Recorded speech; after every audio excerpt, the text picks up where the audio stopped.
morning! Nagluluto tayo ng ating lunch. Sinigang na hipon tayo guys. Nagpakulo na tayo ng water. Nalagay natin ang kamatis at ang sibuyas.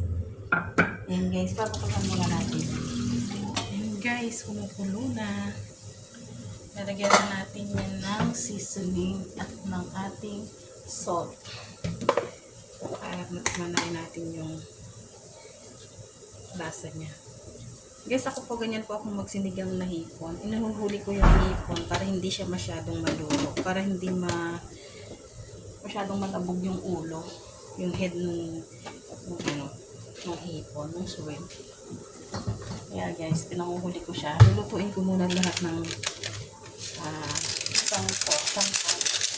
And then, tsaka ko lagay yung shrimp. Katulad yan guys, di ba kumukulo na siya? Ang nalagay ko lang na gulay dyan ay ang sitaw at ang labanos. So, ilalagay ko na rin guys yung sitaw at labanos para lumambot siya. Kasi madali lang naman itong lutuin guys. Kaya hindi naman tayo masyadong mahirapang magluto dyan. Habang tinatanggalan natin ng buntot ang hipon. Balbas pala guys. Malambot ng ating gulay. Nalagyan natin ngayon ang ating shrimp. Yan. Tapos lang natin siya lalagyan ng pampaasim. Pakuluan muna natin to guys.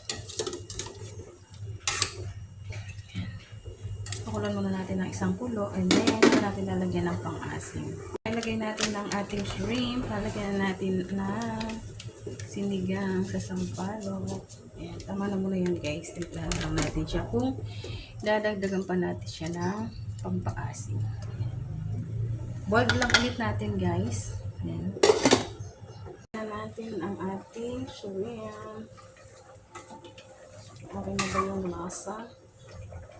Ang kanyang asim.